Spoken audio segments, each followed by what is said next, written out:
ठीक है। इसके बाद रोमन संख्याएं लिखने के नियम कौन कौन से हैं वो हम सीखेंगे।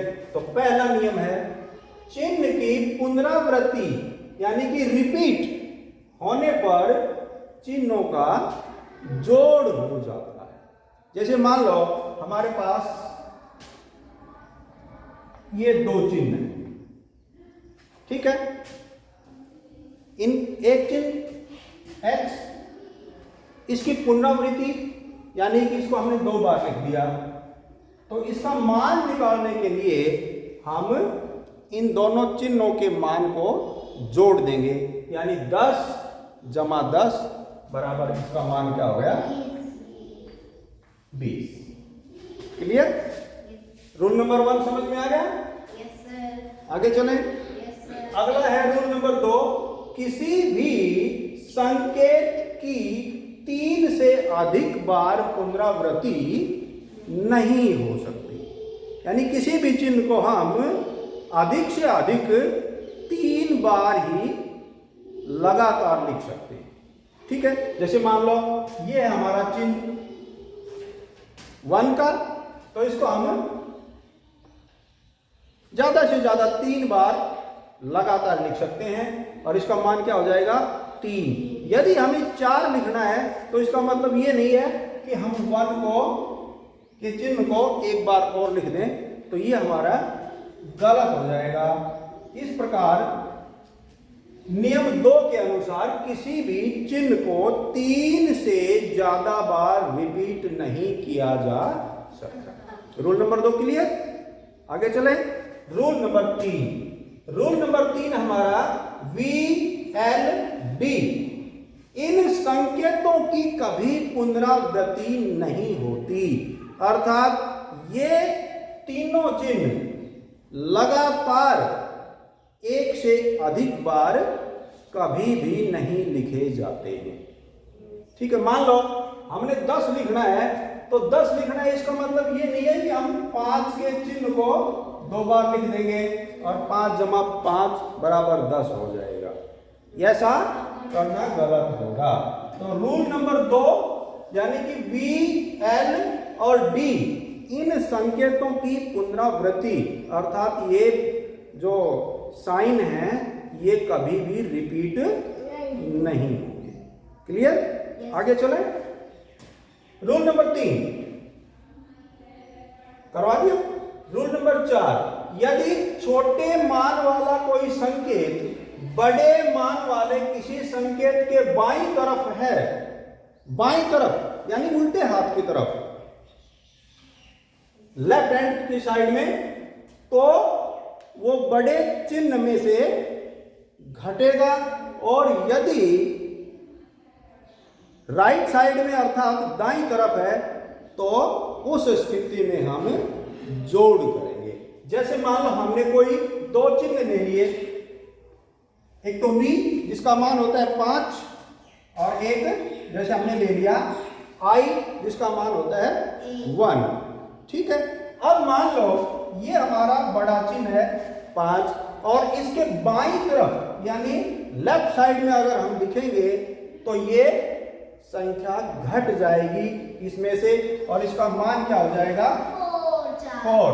और यदि V अर्थात 5 के दाईं तरफ अर्थात राइट साइड में हम I का चिन्ह लगाएंगे तो इसमें ये मान जुड़ जाएगा और इसका मान हो जाएगा 6, ठीक है। क्लियर हो गया ये रूल? नेक्स्ट नियम 5, छोटे मान वाले किसी भी संकेत को बड़े वाले संकेत की बाईं ओर पुनरावृत्ति नहीं होती है। जैसे मान लो हमने एक ले लिया चिन्ह V यानी कि 5। V का मतलब क्या होता है 5। इससे छोटा, जैसे इससे छोटा चिन्ह कौन सा है 1। तो हम इसके बाईं तरफ 1 को केवल एक बार ही लिख सकते हैं, केवल एक बार ही। कौन सी साइड में? बाईं तरफ, उल्टे हाथ की तरफ, लेफ्ट हैंड साइड की तरफ केवल एक बार ही लिखा जाएगा। हाँ, राइट हैंड साइड की तरफ इसको हम एक से अधिक बार लिख सकते हैं, 2 बार भी लिख सकते हैं और आवश्यकता पड़ने पर 3 बार भी लिखा जा सकता है। अगर हम इसको एक बार लिखेंगे तो ये 6 बन जाएगा इसका मान, 2 बार लिखेंगे तो 7 और 3 बार लिखेंगे तो 8। लेकिन छोटा चिन्ह बाईं तरफ केवल एक बार ही लिखा जा सकता है। क्लियर हो गया ये रूल? ठीक है। इसके बाद रूल नंबर 6, वी, एल और डी को कभी भी बड़े वाले मान के बाईं ओर नहीं लिखा जाएगा।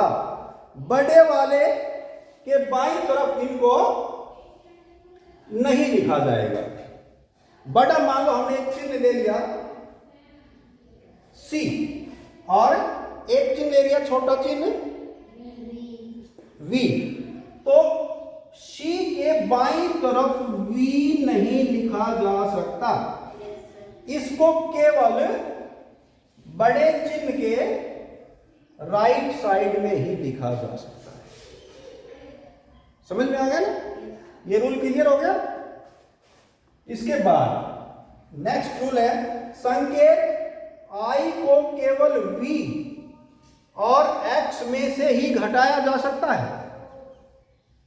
ध्यान रखना, ये नहीं है कि हम ये क्या है c में से भी इसको घटा देंगे, यानी c के इधर c का मान क्या होता है 100। तो ये नहीं है कि इसमें से एक घटाने के लिए यानी 99 को लिखने के लिए हम इस चिन्ह को इसके बाईं तरफ लिख देंगे, ये गलत हो जाएगा। ठीक है ना?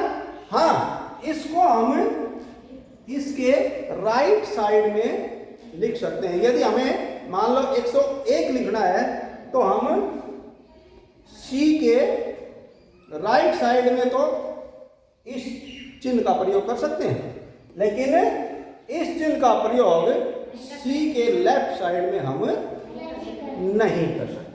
इसी तरह से x को केवल l और x में से ही घटाया जा सकता है, यानी ये जो चिन्ह है ना, ये केवल l और c इन दोनों चिन्हों के बाईं तरफ ही लिखा जा सकता है, तभी तो घटेगा। घटेगा कब? तब बाईं तरफ लिखेंगे। ठीक है, तो x को केवल l और c में से ही घटाया जा सकता है भाई। l और c के ही बाईं तरफ हम इस चिन्ह को लगा सकते हैं या घटा सकते हैं। ठीक है, इसी प्रकार c को केवल m और d में से ही घटाया जा सकता है, यानी m और d के लेफ्ट साइड में c को हम लिख सकते हैं, घटा सकते हैं। ठीक है, और इनके अलावा एक ये चिन्ह होता है बार, इसका हम प्रयोग करते हैं। ठीक है, ये चिन्ह किसी भी चिन्ह के ऊपर जब लगता है तो क्या हो जाएगा, उसका 1000 गुना हो जाएगा, उसका 1000 गुना हो जाएगा। मान लो हमने 10,000 लिखना है तो हम 10 के चिन्ह के ऊपर क्या लगा देंगे, ये बार लगा देंगे। इसका मतलब क्या हो गया 10,000। तो इस बार का मतलब समझे? ठीक है, तो इस प्रकार ये रोमन संख्याओं के चिन्ह और रोमन संख्याएं लिखने के नियम हमने पढ़े। अच्छी तरह से समझ में आ गया? कोई डाउट हो तो बताओ। तो आज के इस वीडियो में इतना ही, अगले वीडियो में करेंगे बाकी। तब तक के लिए थैंक यू, जय हिंद।